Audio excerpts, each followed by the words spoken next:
All is not well at Paris Saint Germain, with rumours claiming that Lionel Messi did not directly inform manager Mauricio Pochettino about his positive test and quarantining. The former Tottenham manager found out about the issue through third parties, which doesn't make a lot of sense since the manager is the first person at a club who has to be informed about any situation that impacts training sessions and squad selection for match days.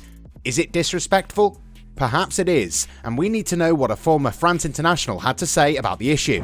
Sergio Aguero might have retired, but his former club Manchester City is working on a plan to reintegrate him back into football. Manchester United have deep-lying issues to tackle, and this winter, Ralf Rangnick is going to move for midfield reinforcements in a bid to get the club out of its misery. Before we get started, we want to share the sponsor of today's video. The OneFootball app is the ultimate football platform and is a must-have for every football fan, so that you can follow all of your favourite leagues, teams and players all the time right from your phone. You can be sure to turn on notifications for specific players to be instantly alerted when they score a goal or when they're involved in other breaking news. It is the best and easiest way to stay up to date with everything football. Click the link in the description down below to download the app right now. You won't regret it. At the end of his contract at OM, Boubacar Kamara risks leaving for free at the end of the season. Manchester United are even stepping forward as one of the most serious contenders for his signing and don't want to stop there. Will he leave or will he not leave this winter? In Marseille, the management would like Kamara to leave in January in order to earn some cash. It wouldn't hurt a club whose payroll, remember, is closely monitored by the DNCG, the French Football Financial Task Force. However, the player doesn't seem to be in a rush. Jose Mourinho's Roma seem interested in taking action this winter, but there are some pitfalls on this path. Already on the part of the player who, even if he's made his decision to leave his club, intends to take advantage of his free agent status next summer to enjoy a nice signing bonus. On the other hand, because the defensive midfielder has many courtiers like Bayern Munich, Juventus or Newcastle, the ball is firmly in his court. We also have to add Man United to the list, whose interest is materialising according to information from Sky Sports.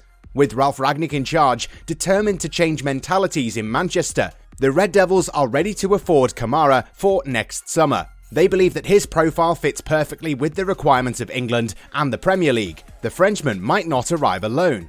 According to the media, the Premier League strugglers want to bring Ruben Neves from Wolverhampton. The latter doesn't have the advantage of being free at the end of the season like his Marseille counterpart, as he's under contract until 2024, but he's a proven performer in the league. Neves' arrival is definitely going to add a lot of spine to a midfield that's been absolutely toothless for a very long time.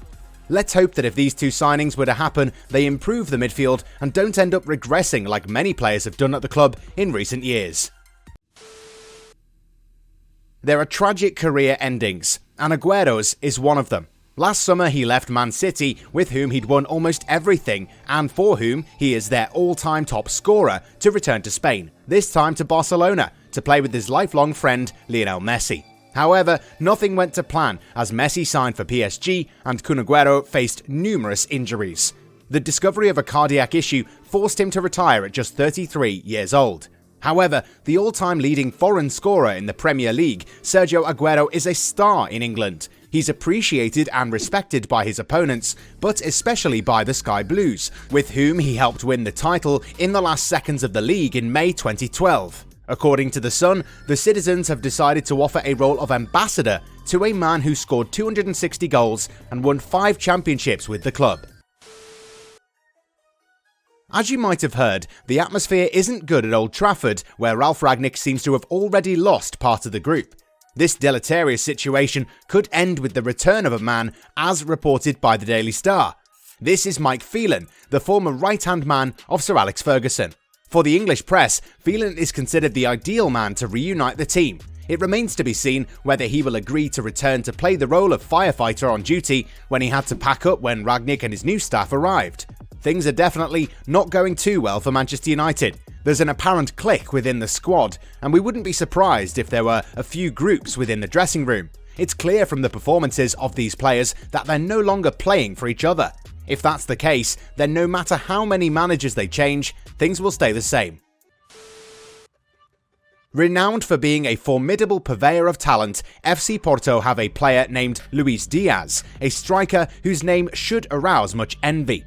The 24-year-old Colombian striker is the top scorer in the championship, tied with Darwin Núñez, and is close to rallying for England, as reported by the Portuguese daily A Bola. Indeed, Liverpool will be ready to break the bank to afford this great marksman. An amount of €72 million is mentioned in order to double the competition. The Reds see in him the potential to replace the duo of Salah and Mane, who will leave for the African Cup of Nations. FC Porto are not really in the business of selling their best player, so unless Liverpool are willing to pay the amount of Diaz's release clause, which is set at €80 million, then the striker will stay put. Back on the pitch for the first time after his statements against Thomas Tuchel, Romelu Lukaku experienced a contrasting evening between forgiveness from supporters, but a lack of efficiency. Chelsea did not only win the first round of the League Cup semi-final against Tottenham, it was also the hour of redemption for Lukaku. Dismissed against Liverpool after his statements against Thomas Tuchel last week, the Belgian made his comeback, not without being sanctioned with a very heavy fine of €500,000. Peace has been brokered, and even if this return was not brilliant on the ground, it's already a first step towards redemption. He was strong and above all involved, said Tuchel after the meeting. He has shown tremendous commitment to our defensive work. With his physical game, he's always been dangerous. Leading the forefront of the attack, the Belgian indeed imposed himself without it mattering much, but he undoubtedly lacked rhythm and confidence when it came time to finishing. His 2 failures in front of goal can attest to that. There was a particular chance in the 41st minute where he should undoubtedly have done better. Nonetheless, there was no lack of commitment from the former Inter Milan player, who was constantly taunted by the Tottenham fans. At the end of the day, Lukaku has returned to the pitch, and his body language seemed to suggest that he wanted to prove a point, and as long as he continues to work hard, his manager is going to let bygones be bygones. It appears that Lionel Messi is taking quite a few liberties from being PSG's biggest signing of last summer. The Argentine international got caught in the middle of the pandemic and was forced into isolation. Now, being sick is totally fine. The problem is that when you have a job, you always tell your boss or your line manager about your current situation. Messi decided not to apprise Pochettino of the situation, and his manager apparently found out about it through other people. This doesn't make the manager look good and weakens his position in front of the squad that's running high on ego rather than on commitment. After isolating in Rosario, Messi returned to Paris, and his decision to not inform Poch about his isolation kinda makes things difficult for the man in charge, since he has to work on training sessions and decide what players are going to make it into the matchday squad. And Jerome Roten, who represented PSG for 5 years, says that not keeping his boss in the loop shows a total lack of respect. The former France international said on Radio Monte Carlo, "You must always respect your coach. This is what I was taught in Clairefontaine. The coach must be above everyone else. It does not matter if it is a star or a youth player, the boss must be the head of the time." Pochettino was not updated as to where Messi was, and that explains a lot of things. This is not a good thing, and I think it is very shocking from Messi. Roten believes that Pochettino should be taking action. However, we believe that even if the former Tottenham manager does decide to sanction Messi, it will actually impact the morale of the player and the South American contingent. Let's be honest here. Nasser Al-Khalifi, the club's president, has a thing for indulging star players at the club, to the point that they walk the land like entitled millionaires who believe that they can get away with anything. So if Pochettino were to fine Messi or even have a stern talk with him, Messi will take an issue out of it, even though he was in the wrong in the first place. Messi not happy for being reprimanded means that the South American players won't be happy, and as a consequence, the environment in the dressing room will be affected.